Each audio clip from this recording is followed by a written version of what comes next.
बंगाल में बिजनेस का जो कल्चर है वो अभी तो एकदम ठप पड़ गया है। तो बात देता है लेकिन बात रखता ही नहीं है।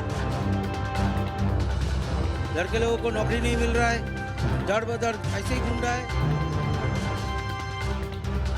दिनाजपुर में बताइए परिवर्तन होगा? परिवर्तन जरूर होना चाहिए।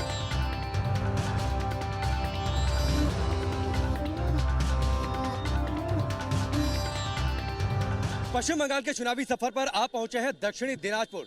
दक्षिणी दिनाजपुर का अपना एक इतिहास है। स्वतंत्रता के पहले सिर्फ एक जिला था, दिनाजपुर। स्वतंत्रता के बाद जब हिंदुस्तान का विभाजन हुआ तो दो हिस्सों में दिनाजपुर बढ़ गया, ईस्ट दिनाजपुर और वेस्ट दिनाजपुर। ईस्ट दिनाजपुर पाकिस्तान में चला गया, पाकिस्तान के पूर्वी हिस्से में, जो कि अब बांग्लादेश का हिस्सा है, यानी बांग्लादेश में है। वेस्ट दिनाजपुर हिंदुस्तान में रहा और समय बदलने के साथ वेस्ट दिनाजपुर भी दो हिस्सों में बढ़ गया, नॉर्थ दिनाजपुर और साउथ दिनाजपुर। दक्षिणी दिनाजपुर में कुल 6 विधानसभा की सीटें हैं और अगर राजनीतिक समीकरण की हम बातचीत करते हैं तो इन 6 विधानसभा सीटों में से एक भी सीट पर भारतीय जनता पार्टी फिलहाल जीत नहीं पाई पिछले चुनाव में। इस चुनाव में क्या परिवर्तन होगा, क्योंकि भारतीय जनता पार्टी के तमाम बड़े नेता लगातार ये दावा कर रहे हैं कि परिवर्तन होगा। हम इस शहर में लोगों से बातचीत करेंगे, जानने की कोशिश करेंगे, उनके चुनावी मूड को समझने की कोशिश करेंगे। फिलहाल हम मौजूद है बालूरघाट में, जो कि डिस्ट्रिक्ट टाउन है। ये भी एक दिलचस्प बात है कि दिनाजपुर नाम से कोई जगह एग्जिस्ट नहीं करती है दक्षिणी दिनाजपुर में भी, और साथ ही जब आप नॉर्थ दिनाजपुर में जाएंगे तब भी नहीं। जो मेन जिला, जो शहर है, वो बालूरघाट के नाम से जाना जाता है। चलते हैं बालूरघाट में और लोगों से बातचीत कर उनके चुनावी मूड को समझने की कोशिश करते हैं।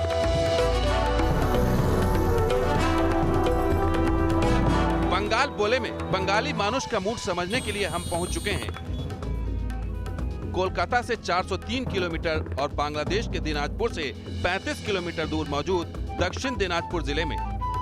नक्शे पर बने इस इंटरनेशनल बाउंड्री के दोनों ओर एक ही नाम के 2 जिलों से आप समझ ही गए होंगे कि देश के विभाजन के साथ साथ इस जिले के भी 2 टुकड़े हुए, यानी एक ऐसा इलाका जिसका एक हिस्सा पश्चिम बंगाल में है तो दूसरा हिस्सा बांग्लादेश में। हम दक्षिण दिनाजपुर के लोगों से बात करेंगे, जानने की कोशिश करेंगे कि क्या यहाँ भी परिवर्तन की बयार है या फिर जनता ममता दीदी पर ही मेहरबान है। लेकिन पहले आप यहाँ के चौराहे पर रखे इस पाकिस्तानी टैंक को देखिए। हैरानी हुई ना, हिंदुस्तान की सरजमी पर भला ये पाकिस्तानी टैंक कैसे आए? दरअसल ये टैंक हिंदुस्तान के सैनिकों के पराक्रम का प्रतीक है। 1971 की जंग में पाकिस्तानी जनरल नियाजी के सरेंडर के बाद टैंक छोड़कर पाकिस्तान के सैनिक भाग खड़े हुए थे। दक्षिणी दिनाजपुर में आप जैसे ही प्रवेश करेंगे, जो मुख्य डिस्ट्रिक्ट टाउन है जिसे बालूरघाट के नाम से जाना जाता है, तो ये टैंक आपका स्वागत करेगा। ये टैंक भारतीय सेना की शौर्य गाथा का प्रतीक है। ये टैंक दरअसल पाकिस्तान का है। स्वतंत्रता के बाद जब हिंदुस्तान का बंटवारा हुआ था तो 2 हिस्सों में, जाहिर सी बात है, पाकिस्तान दिनाजपुर के एक हिस्से को अपने साथ लेकर गया। लेकिन जब 1971 की जंग छिड़ी थी और पाकिस्तान का पूर्वी हिस्सा, जो कि बांग्लादेश में विभाजित हो गया, वो उसकी सीमा यहां से करीब 10 से 12 किलोमीटर, इससे ज्यादा है नहीं। लेकिन जब 1971 की जंग में भारतीय सेना के शौर्य के आगे पाकिस्तानी सैनिकों ने घुटने टेक दिए तो पाकिस्तान के सैनिक इस टैंक को यहां पर छोड़कर भाग गए। यहां से उन्हें सरेंडर के लिए मजबूर होना पड़ा। इस टैंक को यहां पर रख दिया गया है ताकि भारतीय सेना की विजय गाथा और शौर्य लोगों को याद दिलाती रहे कि किस तरीके से पाकिस्तान को घुटने टेकने पर मजबूर होना पड़ा था। एक और तस्वीर मैं आपको दिखाता हूं, कैमरामैन मुकेश आपको तस्वीर दिखाएंगे। ये तस्वीर देखिए, दरअसल ये विजय दिवस की प्रतीक की सबसे बड़ी तस्वीर है, जब 93,000 सैनिकों के साथ जनरल नियाजी ने सरेंडर कर दिया था। बीच में सरेंडर के पेपर पर दस्तखत करते हुए थे जैकब को। तब सैम मानेकशॉ ने जिम्मेदारी ये दी थी कि वो सरेंडर करवाएं पाकिस्तानी सेना को, और तब ये कामयाबी मिली थी। ये तस्वीर है भारतीय सेना की शौर्य की। यहां पर हमारे साथ एक लोकल रेजिडेंट है प्रद्युत जी, मैं उनसे बातचीत करूंगा। प्रद्युत जी, ये टैंक 1971 में पाकिस्तान की सेना यहां पर छोड़कर चली गई थी। ये सन 71 में ही जब पाकिस्तानियों ने ज़बरदस्ती दखल करने के लिए ये अंदर घुसाए थे, तब इंडियन आर्मी ने उनको जो खदेड़ा और तब वो लोग ये टैंक छोड़ के भाग गया। और इंडियन आर्मी ने यहाँ का लोगों के पास से जो सहायता मिली है इंडियन आर्मी को, तो उसी के स्थिति के लिए ये टैंक इंडियन आर्मी ने यहाँ पे रखे गए। भारतीय सेना को यहाँ के जो लोकल लोग थे उन्होंने सहयोग दिया था कि वो पाकिस्तान के खिलाफ अपने ऑपरेशन को तेज करें। यस, इसी के लिए ये टैंक बालूरघाट वासियों की स्थिति के लिए रखा गया है। दक्षिण दिनाजपुर का इतिहास तो आपने समझ लिया, लेकिन बंगाल की ममता सरकार के लिए क्या भविष्य तय करती है वो आप जानना चाहते होंगे। हम साउथ दिनाजपुर की जनता का मूड दिखाने से पहले आपको यहाँ का सियासी गणित जल्दी से बता देते हैं।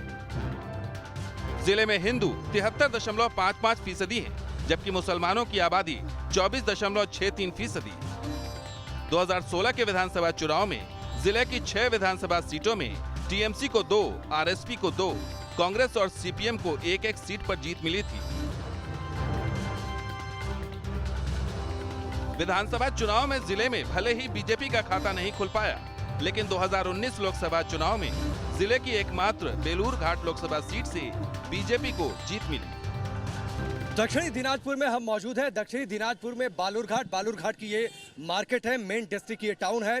लेकिन यहाँ के लोगों का चुनावी मूड क्या है, लोग क्या सोचते हैं आने वाले चुनावों पर, लोगों के मुद्दे क्या रहने वाले हैं, क्या सोचकर वो मतदान करेंगे। भारतीय जनता पार्टी की ओर से बार बार परिवर्तन की बात जिसे नकार रही है ममता बनर्जी, लेकिन लोग क्या सोच रहे हैं। आपका नाम क्या हुआ? मेरा नाम रणबीर बनिक है, शुभ नाम। क्या करते हैं आप? मैं एक बिजनेसमैन हूँ। बिजनेसमैन है। तो बिजनेस बालूर घाट में ठीक चलता है कोरोना के बाद? देखिए, बालूर घाट तो हमारा प्रांतिक टाउन है। हाँ, आप और हम जहाँ पे खड़ा हुआ है वहाँ पे 4 किलोमीटर का अंदर इंटरनेशनल बॉर्डर है। ये इंडिया में कोई भी डिस्ट्रिक्ट हेडक्वार्टर का नहीं है, एकमात्र बालूर घाट का है। लेकिन क्या है कि वेस्ट बंगाल में बिजनेस का जो कल्चर है वो अभी तो एकदम ठप पड़ गया है, क्योंकि हम लोगों ने देखा है कि बाम के जमाने क्यों ठप पड़ गया? ममता बनर्जी का शासनकाल, कहती हैं सब कुछ बढ़िया है, परिवर्तन नहीं हो सकता है राज्य की सत्ता में। आपको क्या लगता है, परिवर्तन होना चाहिए कि नहीं? जरूर होना चाहिए परिवर्तन। क्यों होना चाहिए? क्यों होना चाहिए? परिवर्तन होने से इंडस्ट्री आएगा। अभी इंडस्ट्री तो आसमान में नहीं बन सकता ना। दीदी जमीन नहीं देगा इंडस्ट्री के लिए तो कैसे बनेगा इंडस्ट्री? आप महिला हैं, ममता बनर्जी से खुश हैं? नहीं क्यों? না ওনার কার্যকলাপ আমাদের ভালো লাগে না, কারণ আমাদের চাই আমরা বিজেপিতে আমরা এবার उनका काम अच्छा नहीं लगता? बीजेपी আচ্ছা নেই, বিজেপি চাই। देखिए थोड़ा बहुत बांग्ला में भी समझने लगा। হ্যাঁ বাংলাই বলবো। अच्छा, आप बताइए, ममता बनर्जी के काम से आप खुश हैं? महिलाओं के लिए कुछ किया उन्होंने? कुछ किया कुछ नहीं किया, और भी करना चाहिए था, सबके लिए सोचना चाहिए था। वो तो बात देता है लेकिन बात रखता ही नहीं है। अच्छा, बात कह देती हैं, बात पूरा नहीं होता। हाँ नहीं नहीं नहीं बोल देते हैं हम ये करेंगे वो करेंगे बस। नहीं तो इतना गुस्सा आप हो गई ममता बनर्जी पर, बताइए कुछ तो किया उन्होंने? नहीं नहीं मेरे को कुछ नहीं किया, लेकिन देखे हम लोग यहाँ पर जो रुपया देने के लिए मांगा, हम लोग तो ये कर रहे थे ना, वही अरे मिथिला जमराज शारदा वर्दा कर रहे थे, सभी को रुकता कर पैसा ले लिया। आपकी उम्र हो गई दिनाजपुर में, बताइए परिवर्तन होगा? परिवर्तन जरूर होना चाहिए, क्यों होना चाहिए? क्योंकि ये 34 साल वाम जमाना था, उसके बाद ये 10 साल के लिए आया है, परिवर्तन करने के लिए आया था। अच्छा, ये बात परिवर्तन हो गया, उनकी पार्टी के सब लोग छोड़कर उधर जा रहे हैं, बताइए। हाँ, यही परिवर्तन हुआ ना। दक्षिण दिनाजपुर के बलूर घाट के मेन मार्केट में लोगों से बातचीत में हमें ये पता चल गया कि यहाँ के ज्यादातर लोगों में ममता सरकार के खिलाफ नाराजगी है। बेरोजगारी, भ्रष्टाचार, घोटालों को लेकर लोगों में गुस्सा है।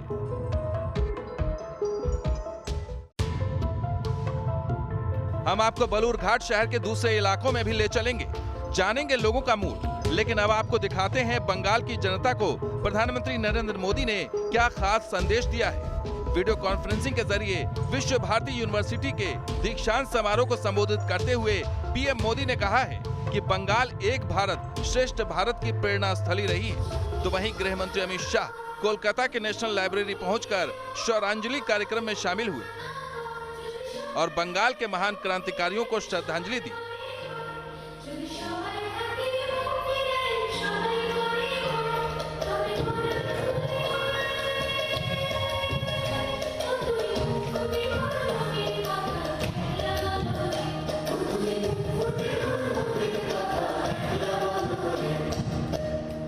बंगाल ने अतीत में भारत के समृद्ध ज्ञान विज्ञान को आगे बढ़ाने में देश को नेतृत्व दिया और यह गौरवपूर्ण बात है।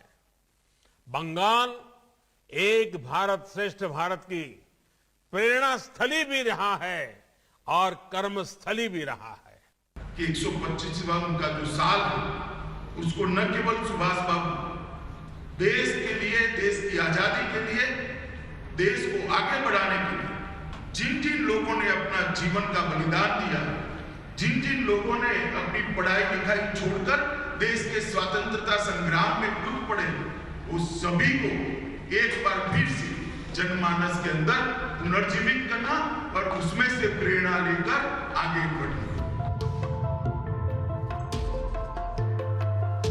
देश के गृह मंत्री अमित शाह हर महीने बंगाल आ रहे हैं, लोगों से मिल रहे हैं, तो वहीं आने वाले दिनों में पीएम मोदी की भी यहां तूफानी रैली होने वाली है।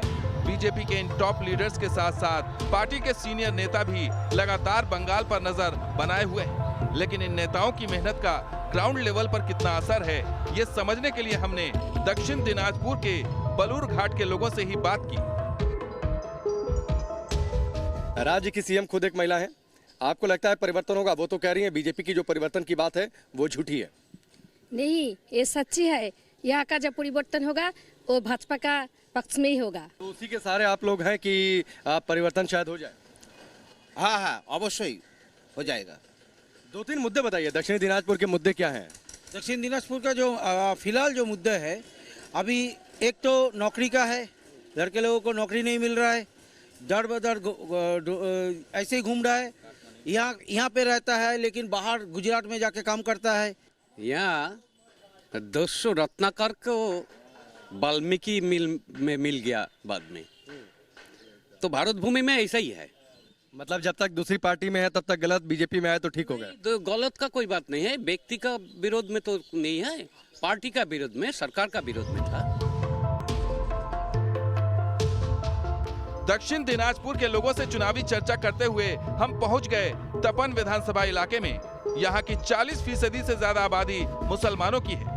जाहिर है जिसके साथ मुसलमान उसकी चुनावी नैया पार होनी तय है। यहाँ के मुसलमान अब तक ममता बनर्जी की पार्टी टीएमसी को वोट करते आए हैं। 2016 विधानसभा चुनाव में तपन सीट से टीएमसी को जीत मिली थी। जाहिर है टीएमसी को मिली इस जीत में मुसलमानों का वोट काफी अहम था, लेकिन क्या इस बार भी मुसलमान ममता के साथ खड़े हैं या फिर मोदी या ओवैसी पर उन्हें भरोसा है? सीधा ये सवाल हमने तपन की जनता से पूछा। ओवैसी का नाम आप लोगों ने सुना होगा? ओवैसी का नाम सुना होगा आप लोगों ने। वो भी यहाँ पर आ रहे हैं, वो भी वोट मतलब अपने प्रत्याशी उतार रहे हैं, तो आप लोग उनकी ओर जाएंगे कि बीजेपी की ओर जाएंगे? हम बीजेपी की तरफ जाएंगे। वो राजनीति करता है मुस्लिम के लिए, मुस्लिम के लिए। पश्चिम भारतवर्ष में ऐसा राजनीति नहीं होता है। आप लोग बड़ी बातें बोल रहे हैं। दादा आप बताइए, आपको लगता है कि धर्म पर राजनीति हो रही है, इसका फायदा कौन उठाने की कोशिश कर रहा है, टीएमसी या बीजेपी? टीएमसी। दक्षिण दिनाजपुर के लोगों का जो मूड समझ में आया, उससे तो यही लगता है कि इस बार ममता बनर्जी के लिए चुनौती कड़ी है, तो वहीं बीजेपी को ममता सरकार की एंटी इनकम्बेंसी का फायदा मिल सकता है। दक्षिण दिनाजपुर से राकेश पांडे के साथ टीम न्यूज़ नेशन।